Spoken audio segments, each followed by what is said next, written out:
stories. You have to stick around for that.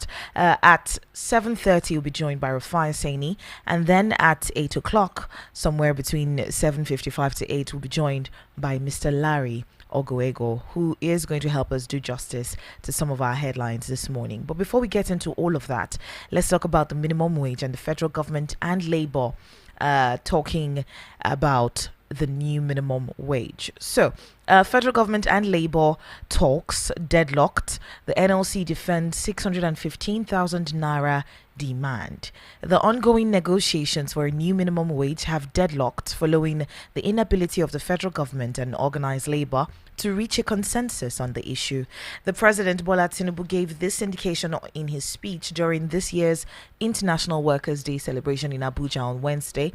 And also, the president's essay on information and strategy, Mr. Bayo Nanuga, in an interview with newsmen, faulted workers' insistence on the 615,000 naira minimum wage. He said the government and labor unions had not agreed on the amount for the minimum wage, but the president of the NLC, Joe Ajaero, has defended workers' demands, insisting that the organized labor would not accept any amount that would impoverish its members. The president had in January set up a tripartite committee consisting of government, labor and private sector representatives to review the 30,000 naira minimum wage introduced by the former president Muhammadu Buhari's administration. Last month, the two central labor bodies in the country, NLC and the TUC, submitted a proposal of 615,000 naira minimum wage to the committee. The government failed to announce the new minimum wage on May Day celebration on Wednesday, as it had not been accepted by the federal government. Top officials of the Federal Ministry of Labour and Employment spoke on the condition of anonymity because they were not authorized to speak on the issue, said while the organised labour was insisting on 615,000 naira minimum wage, the government and the private sector were proposing somewhere between 60,000 and 70,000, resulting in a stalemate in negotiations. However, the NLC president, Joe Ajaero, during an interview on a television program on Wednesday, said the proposed 615,000 naira minimum wage was arrived at after an analysis of the current economic situation and the needs of an average family of 6. He said the last minimum wage of 30,000 expired on April 18th, and he described as mischievous the pay rise of between 25 to 35% for civil servants across various consolidated salary structures announced by the federal government on Tuesday. He said, we should be in the regime of a new minimum wage as of today. Discussions were supposed to have been concluded. The federal government, through the National Assembly, legislated on it, but we saw that the discussion entered voicemail because the federal government refused to reconvene the meeting that was adjourned.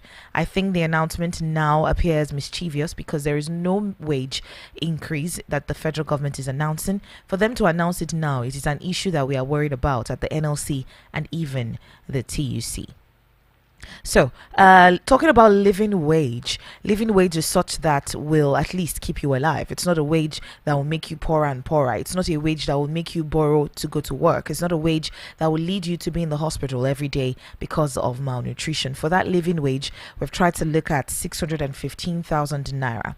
So, he's trying to give a breakdown of why the living wage is pegged at 615,000 naira. So he says, they have housing and accommodation of 40,000 naira. They asked for electricity of 20,000 naira. Of course, that was before the current tariff increase. Nobody can spend this amount currently, right? So they have a utility that is about 10,000 naira. They looked at kerosene and gas that is about 25 to 35,000 naira. They looked at food for a family of 6 that is about 9,000 naira a day. So for 30 days, that's about 270,000 naira a day. Look at medicals. 50,000 naira provided there will be no surgery or whatever. So for clothing, they looked at 20,000 naira. For education, 50,000 naira. I don't know about those who try to put their children in private schools, but they will not be able to cope with this amount. They also have sanitation, 10,000 naira. And talking about transportation as well. So cost of petrol and all of that and transportation amounted to 110,000 naira for 30 days. That brought the whole living wage to 615,000 naira, and he wants anyone to subject this to further investigations and find out whether there'll be any savings when you pay somebody at this particular rate. But notwithstanding the stalemate in negotiations for a new minimum wage, the president has said that his administration is poised to give workers better living and working conditions, buoyed by a fair living wage. What that means, well, we are yet to see it. Anyway, it's time for Who Said What, and we're checking out some of the audio or videos, as the case may be. Now, yesterday in Lagos State, under a particular bridge, they found residents living under there, paying a certain amount of money. Really, really crazy situation, paying 250,000 naira for rent in a year. Really, really, really interesting. Under a bridge, an accommodation of 86 buildings, 86 rooms, let me put it that way. Under a bridge, 86 rooms. Anyway, we'll check that out in just a moment. But right now, really, really interesting is the Benin Auchi Road in Ekpoma. Apparently, that road has been deteriorated. It has deteriorated to the point where we now have tankers, falling and having issues on that particular road. So this video that I'm going to play is one of a particular fuel tanker that collapsed on that particular road.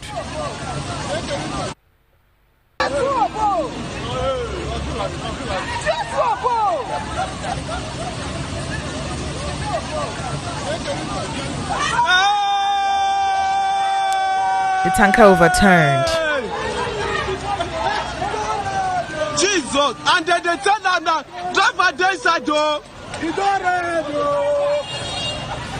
You begin to wonder what our Minister of Works is doing when we have federal government roads in this particular situation. If you see the video of this particular road, you would be concerned, because why do we have roads that look like this, federal government roads, and we are building a coastal highway when there are roads projects that need to be rehabilitated? There are different situations that need to be handled in our roads, and we have fuel tankers falling on the road like this. So you begin to wonder, is the coastal highway a top priority for Mr. David Umahi, or is it just another cesspool for monies to go into?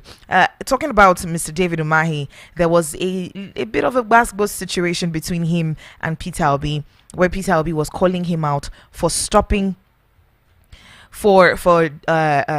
demolishing that particular road, and Peter Obi made some comments concerning the landmark demolition, and he said, according to Dave Umahi, that particular comment made by Peter Obi concerning the landmark demolition was an attempt to incite the Southeast against him. Well, let's listen to what he had to say about that.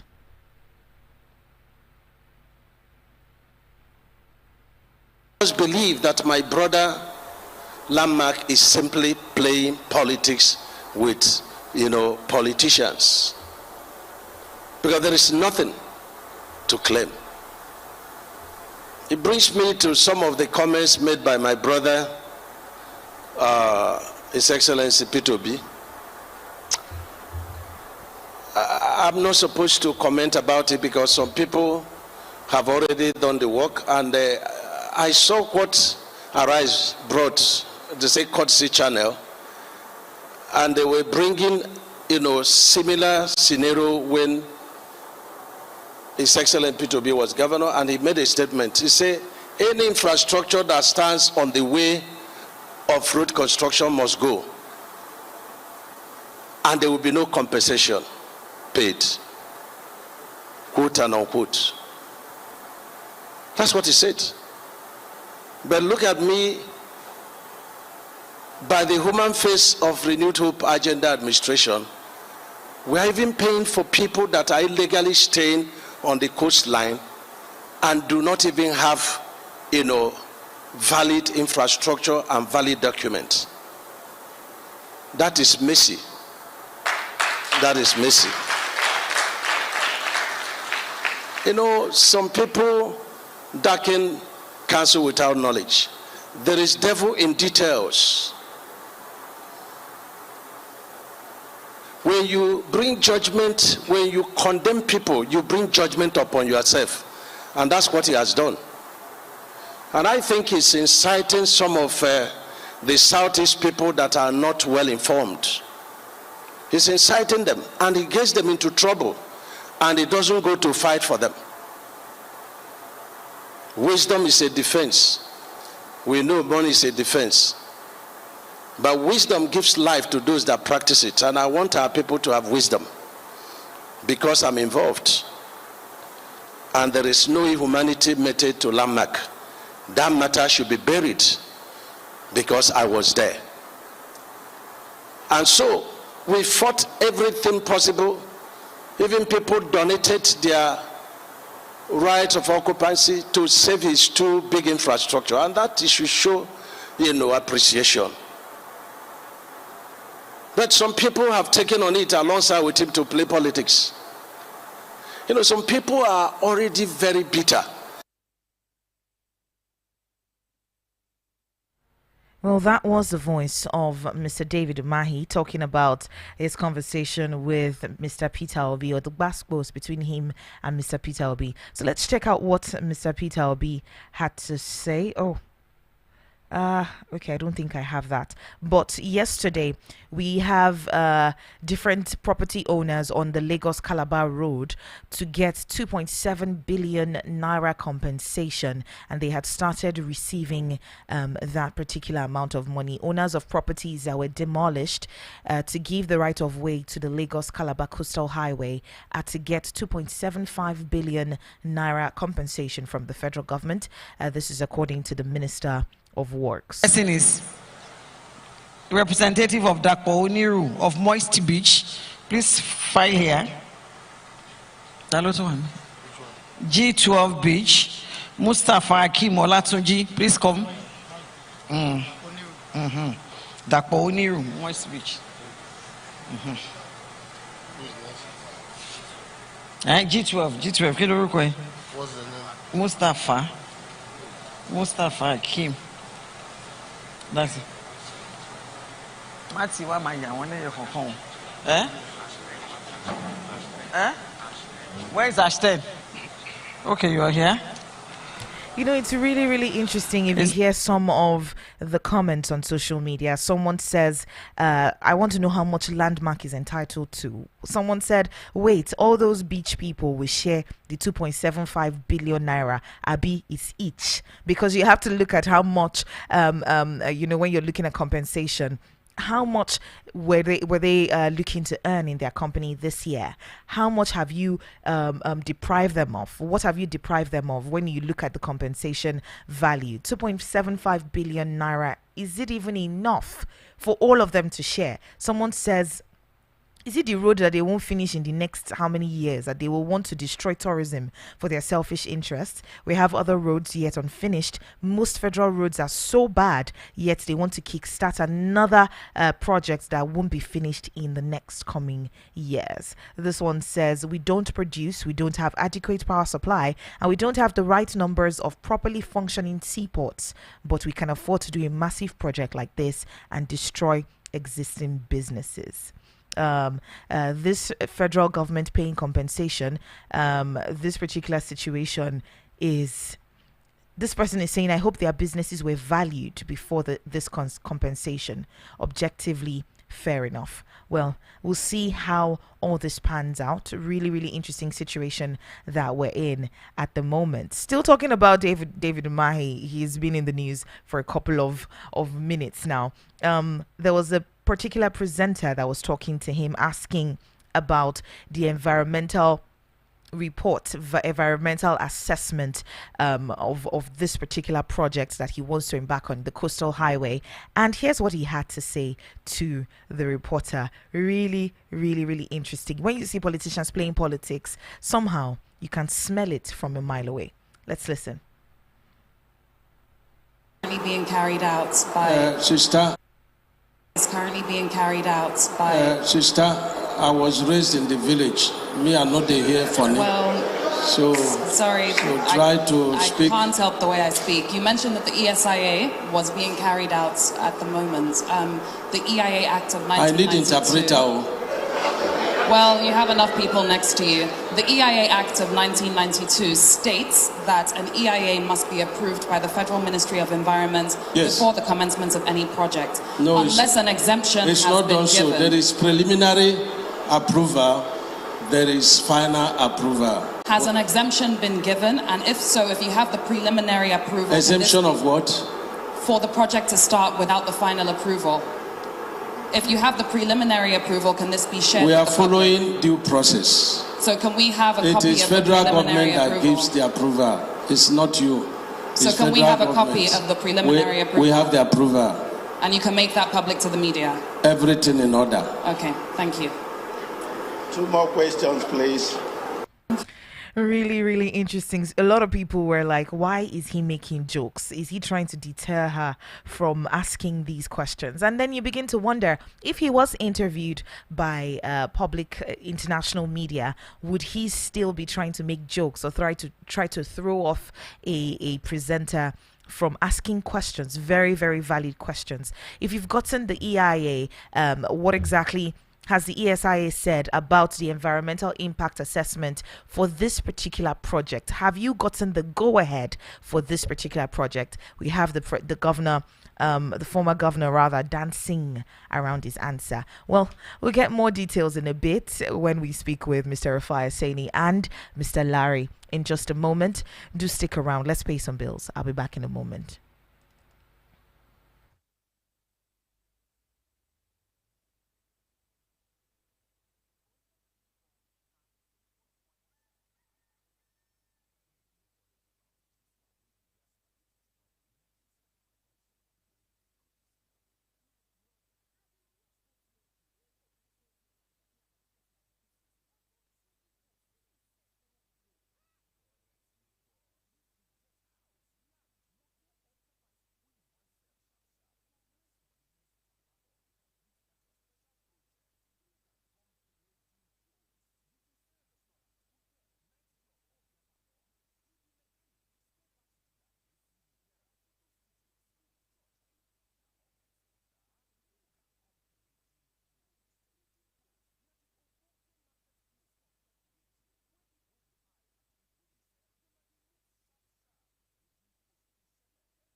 You're welcome back. This is still VOP 96.1 FM. My name is Gesere, by the way. I remember I forgot to mention that at the start of the show. Anyway, yesterday was May Day, and lots of Nigerian workers were asked what they think about the plight that we're facing at the moment, the plight of workers in the past year, how it's been so far. This is what they had to say about it before we reach out to Mr. Rufai Oseni. This 1 year. To this, I would say it has been a horrifying experience. In these very grounds, the Eagle Square, on the 29th of May, 2023, Mr. President took away from Nigerians their joy and laughter by announcing the end of fuel subsidy in quote. The dollar started exchanging for 1,900 naira. Of course, after some interventions, it has stabilized somewhere around 1,000 something. I do not know which of the figures. One moment is 1.2, another moment is 1.3, another moment is 1.5. But which tells us that this thing is not steady yet. Then they also followed up with 250% energy tariffs. So, to cut this long story short, it's been a painful experience. The past 1 year, Nigerians have never witnessed anything like this. Well, what do you think about this? Do you support his conversation, or rather his statement saying that Nigerian workers have never experienced something as a situation as dire as this? Well, let me know all about it on our WhatsApp 0700 010 961 961 0700 010 961 961. Mr. Larry sent me something to listen to. I'll play it before the show ends today. It's something that you should hear. Really, really, really important. We'll play that before the show comes to an end. But right now we're trying to reach out to Mr. Rufai Oseni.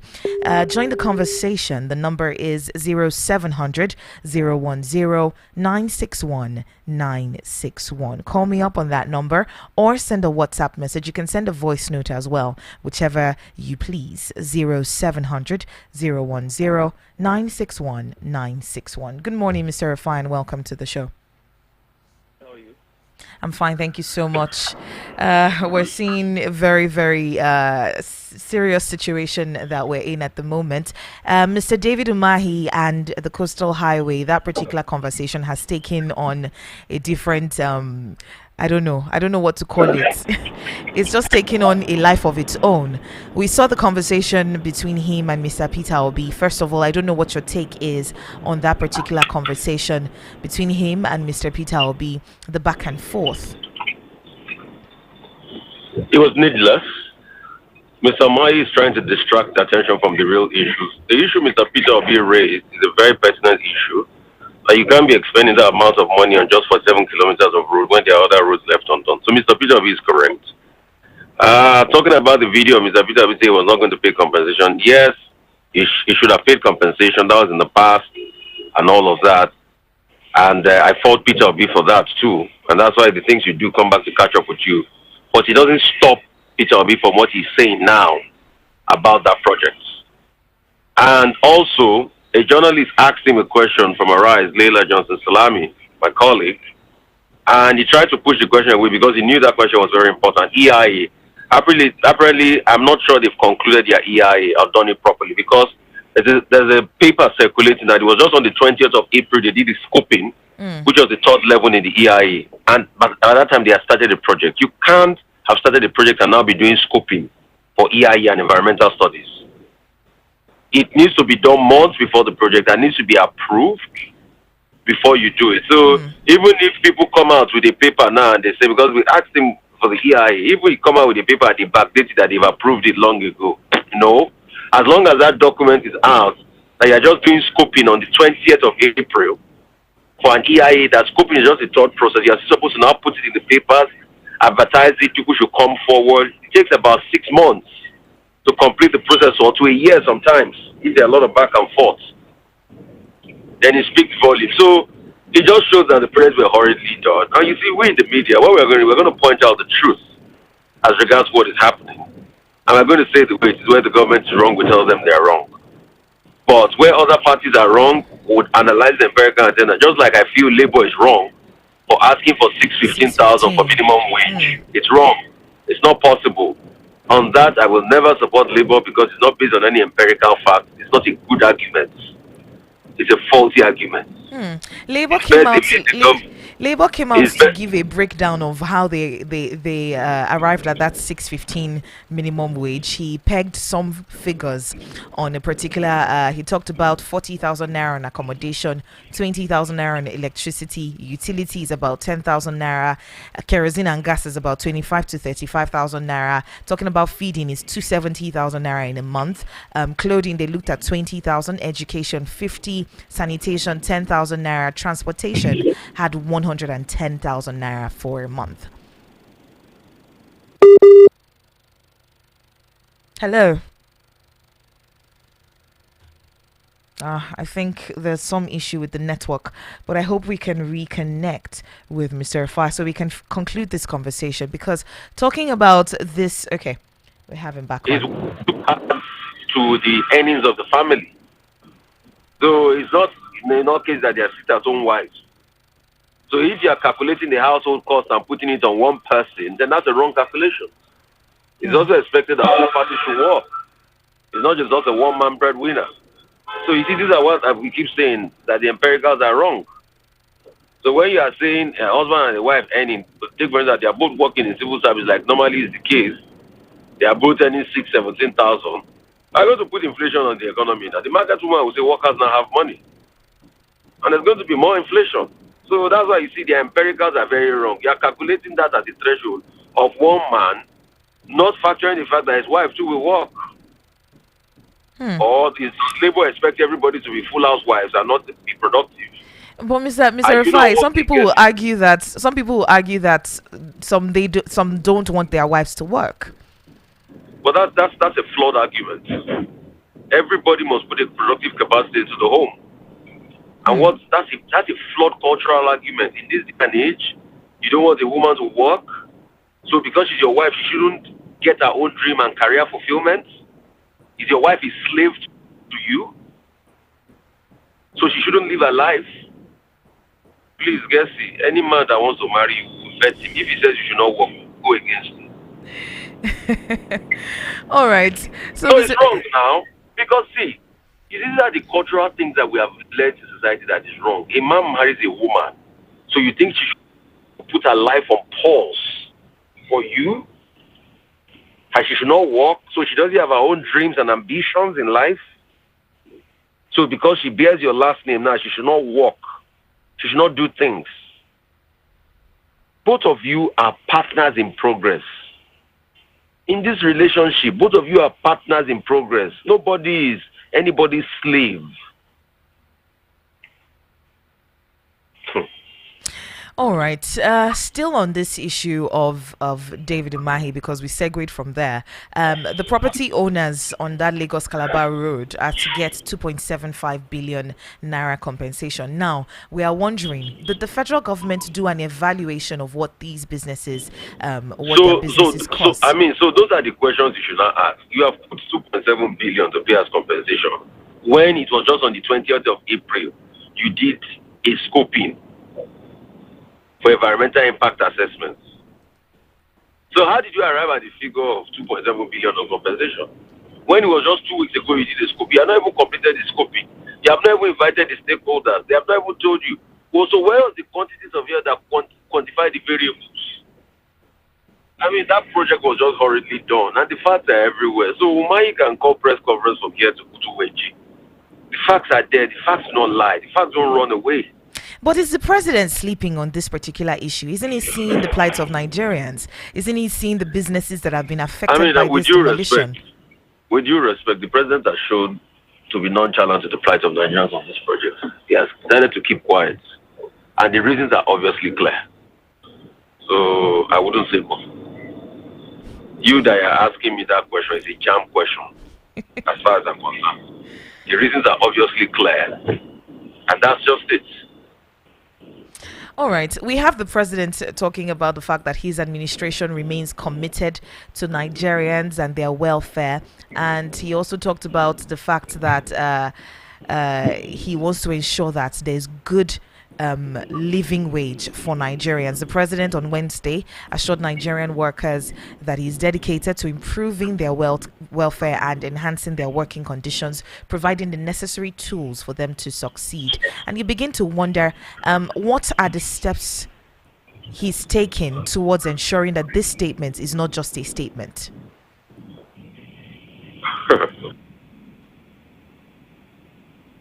So I think it takes to show us that he's truly committed to the welfare. Example, Nigerians are shouting about the landmark. Where is the EIA and all of that? Somebody will have thought that he would intervene and say, oh, let's call all parties and stakeholders. Hello. Valuation business.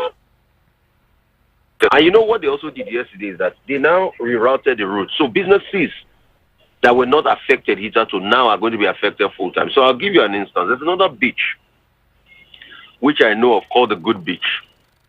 Formerly, the road was supposed to pass. Hello. Beach road is not affected.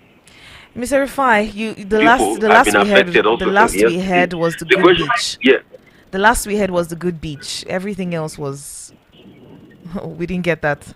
Okay. I'm saying the Good Beach now is not affected. Formerly, was supposed to pass.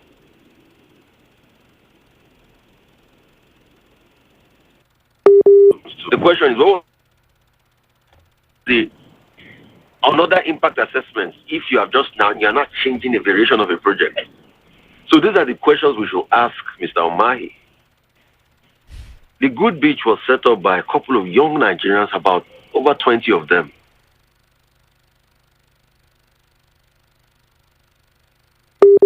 The real estate space with the royal family. And look at it now, their livelihood is gone. I spoke to one of the founders of the Good Beach yesterday, and I had to encourage him to stay strong. So this is the way our country takes off from the prospect of people. Young Nigerians, young boys. I know most of the founders of the Good Beach. Really? So it's just a sad situation that we're working on. In fact, I remember when the Good Beach started, I did free promotionals for them. It's called the Good Beach because that beach just barely opened like 2 Good Fridays ago. I think it was Good Friday of last year. So that's why it's called the Good Beach. The beach that opened on Good Friday. So now, and I know those guys raised about $1 billion. Whoa. To do the first, yes, to do the first. And this was like 20 or 30 of them. They own small equity. They raised about $1 billion to do the first push in it that they put in that money. But look at it. Today now, with this development, that money goes down the drain. They were on investors' call throughout yesterday. Young Nigerians, they didn't steal. They decided to say, let us do something for our country and make good revenue in the entertainment and real estate and the beachfront space. This was a beachfront space that up till last 2 years when the Good Beach started, all of that place was a shanty place for squatters. They cleaned it up, added value to it. And now we want to destroy. Mr. Now Rufai. it's destroyed. Because before, they said the rerouting before went through their car park alone. Now the rerouting has gone through their base, so they're gone. They're out of business. I spoke to one of the founders yesterday.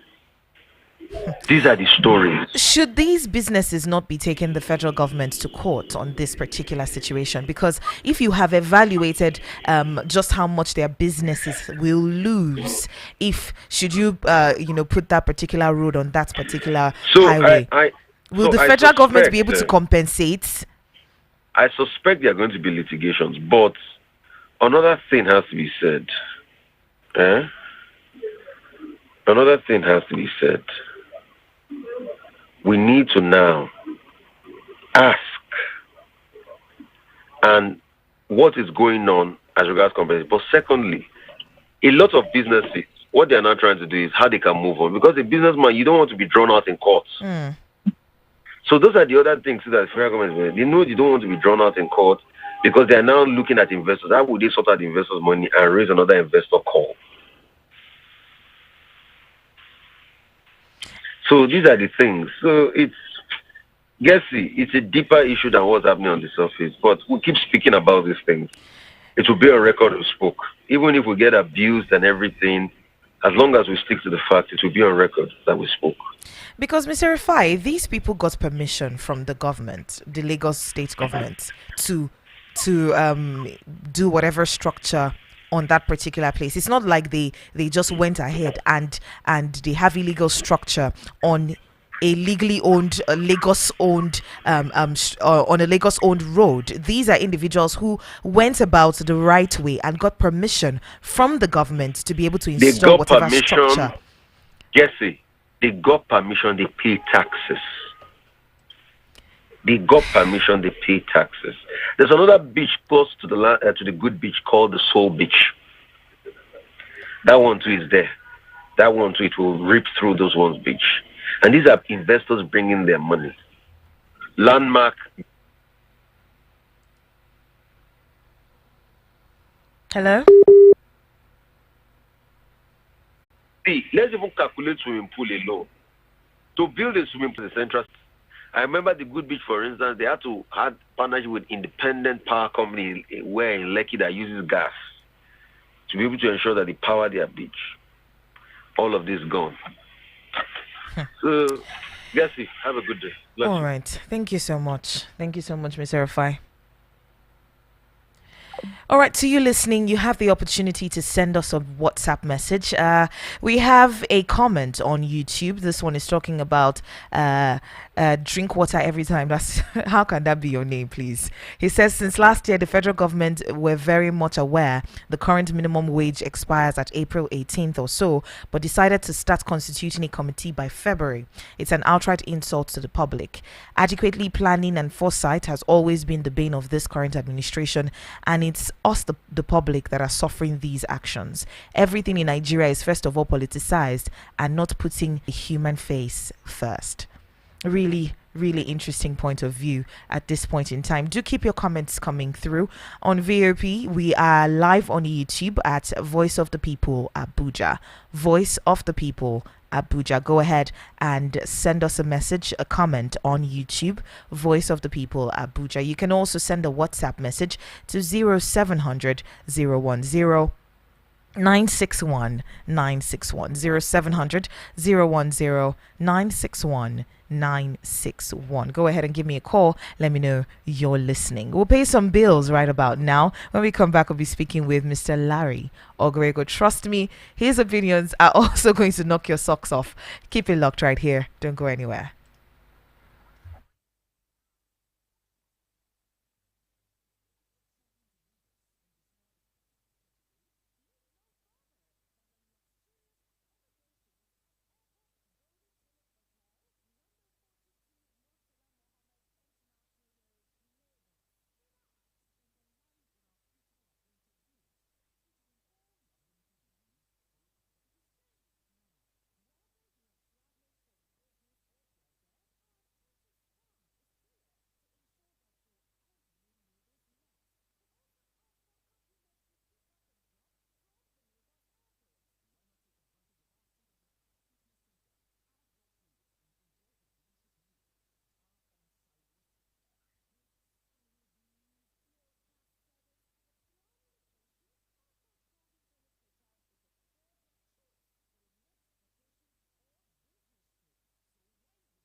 All right, you're welcome back. This is still the voice of the people. Now you have a voice. You have the opportunity to join the conversation on YouTube. It's at Voice of the People Abuja.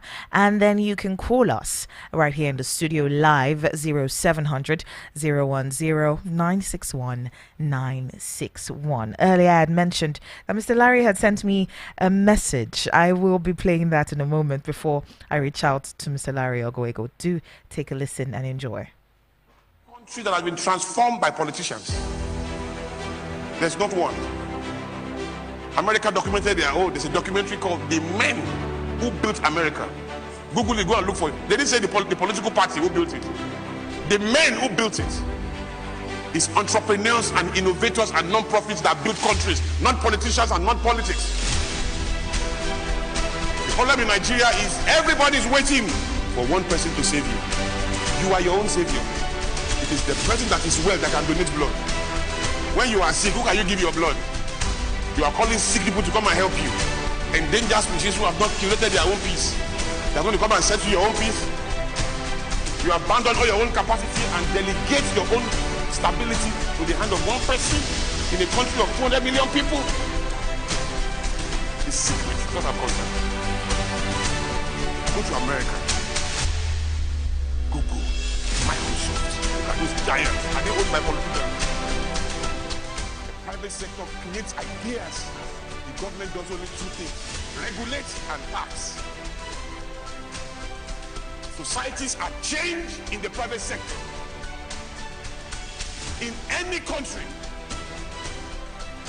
Really, really interesting perspective. We're talking about private sectors are the real change in every economy, in every country, right? But if the federal government is not creating a stable work environment for that business to thrive, then will we have the private sector thriving here in Nigeria? Well, we'll speak with Mr. Larry in a bit, but do well to call us in the studio 0700 010 961 961 0700 010 961 961. The Senate President has said no Nigerian will work under inhumane conditions again.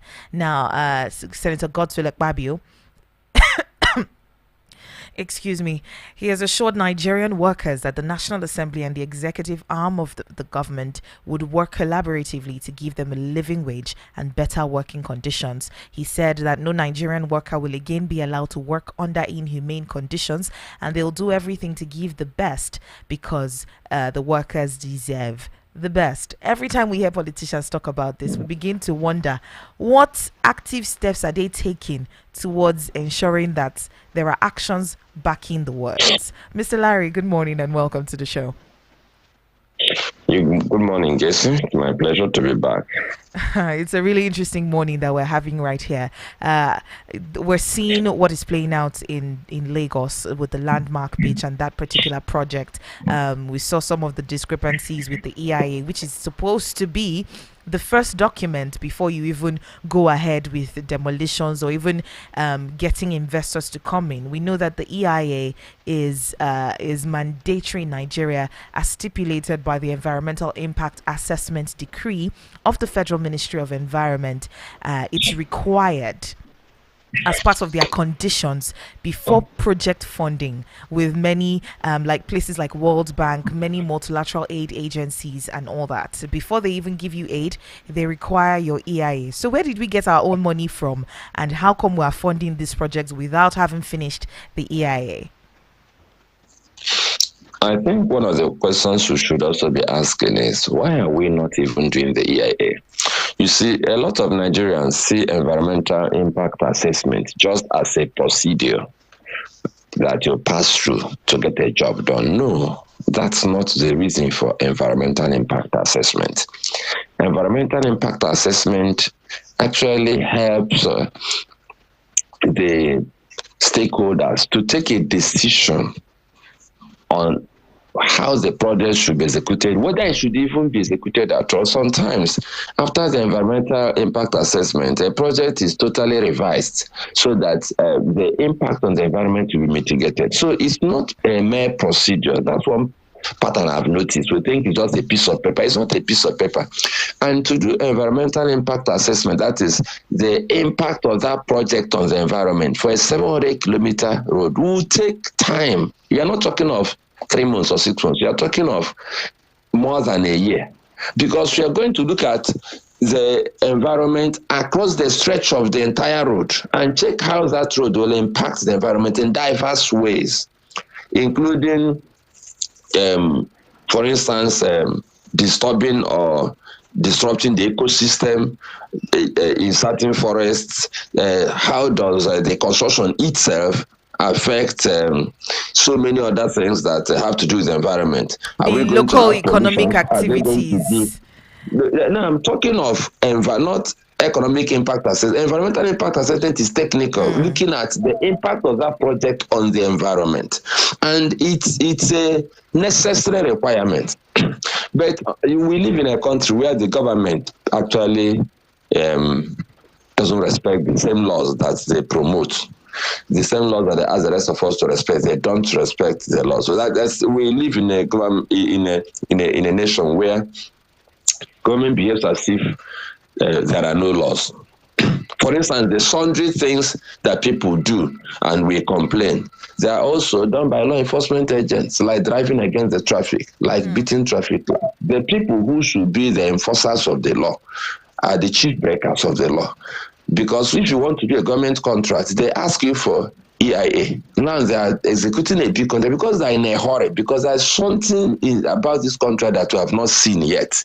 There's this sense of urgency to get this thing going, because there are personal and vested interests in this contract that we don't know about yet. So they are not doing the right thing. I watched the interview where the Honorable Minister was asked about the EIA, and he obviously didn't want to answer that question. The truth is that from what transpired, it looks as if there is no proper environmental impact assessment, and the project of that magnitude cannot even commence without the environmental impact assessment. Unfortunately, we are still behaving as if we're in a military administration. Our politicians actually learn from the soldiers. They do what they like. They have a sense of immunity. They have the power, so they use it as they like.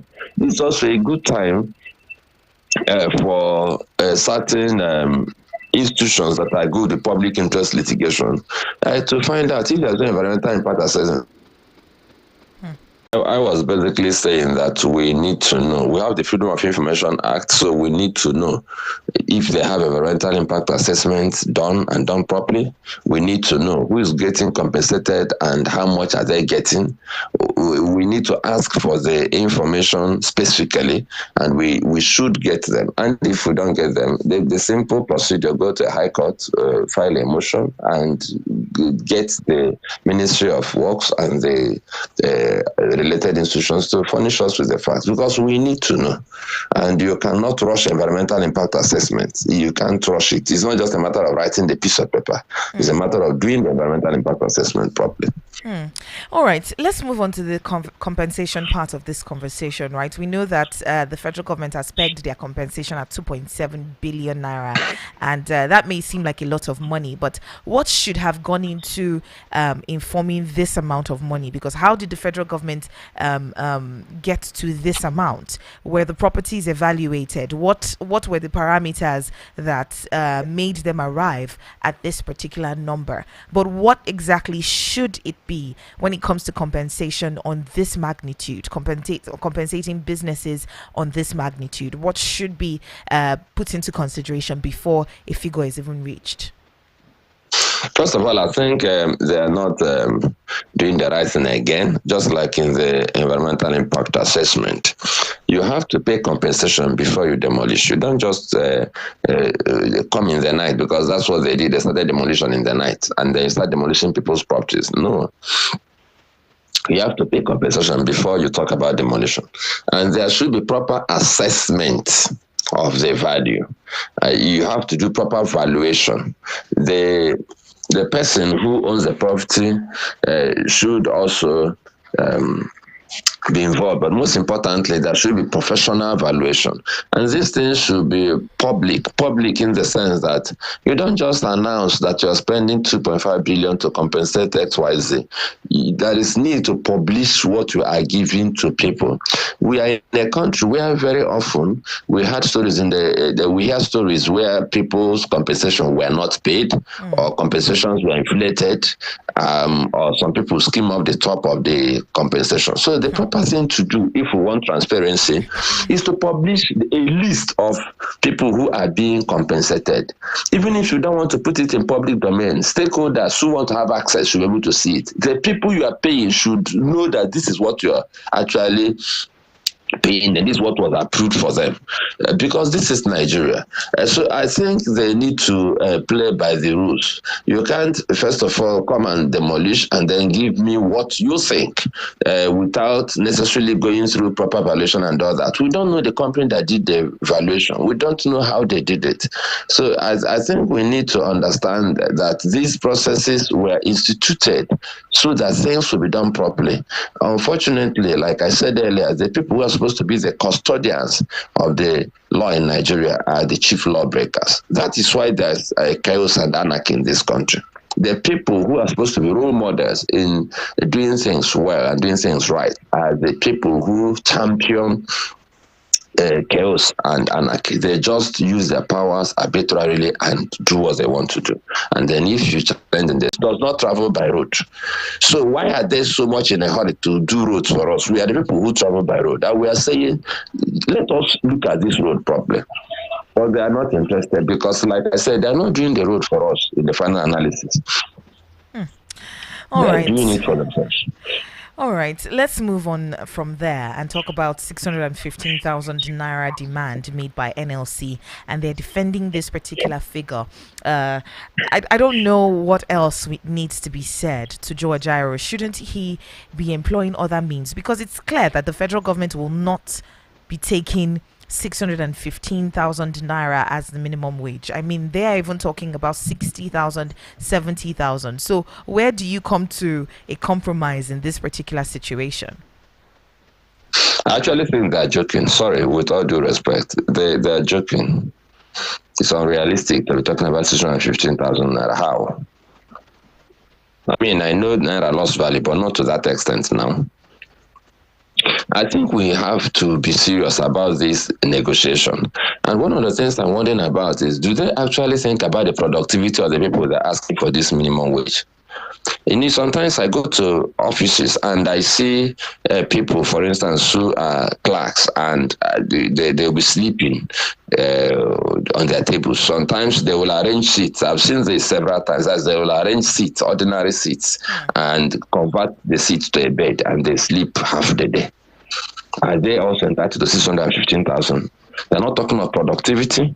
They will just calculate beans, 1,000, rice, 2,000, transport, 20,000. Life is about productivity. It's what you sow that you reap. They shouldn't be talking about minimum wage from the perspective of, once you go to work or once your name is on a list, then you get 615,000. So the local government workers who don't go to work at all, and then the last 2 days of the month they'll go to sign their salaries, are they also part of the 15,000? We need to begin to tell ourselves the truth in this country. It's sad that even labor is not sounding serious. They can't get anything near 615,000, and I think sometimes they behave in ways that make them look unserious. I've said this severally, that our labor unions should learn to think. That is, they should put on their thinking cap, and they also think in such a way that, you know, the people will have some sympathy and support for them. You can't be saying that you want 615,000 for doing what? Minimum, not maximum, minimum wage. So how do you explain that? You're telling us housing this amount, housing. So the houses in Abuja and Lagos, the rent, are they the same? Rent in Umuahia and Kano, are they the same? What output do you expect from the workers you want to pay 615,000 naira? You don't just do arbitrary calculations and say this is where we start. And then we are not buying crayfish. Okay, so we have given a 615. Let them give us what they will pay. No, they should be more research driven. They should be more serious. They should also look at the impact of the liquidity. If you pump in that much liquidity, even if you pay 300,000, that will cause massive disruptions in the economy. Udoji Award disrupted Nigeria's economy terribly. You don't just wake up and pump money into the system. You create inflation that will also wash out the value of the money. That's why I've always said that Labour should look at not only minimum wage, but minimum welfare. I've said it severally. They're not listening. They're just talking of cash. They want more cash. At the end of the day, if you get this cash and then the value of the cash is they washed out, you now ask for more cash. They should not only look at cash, they should look at minimum welfare. They should look at service. After all, our politicians understand the concept of minimum welfare. That's why they have drivers. They have free cars. They don't pay the drivers, meanwhile. They have personal staff. They have free fuel. They have free transport. They impose these things on the system because they understand that when they now get their money, they won't use it for anything. So why can't you ask for the same?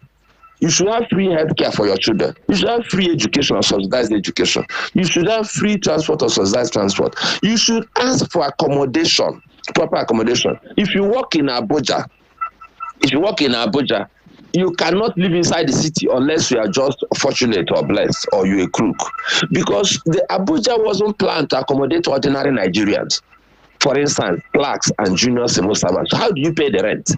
These are things they should be asking for. If you design a city and want me to come to work in time, according to the provisions of the civil service rule, you should also provide accommodation for me. But if you don't have accommodation, you should design express train and systems and BRTs that will take me to work. These are the things they should be talking about. And then you now talk about the money.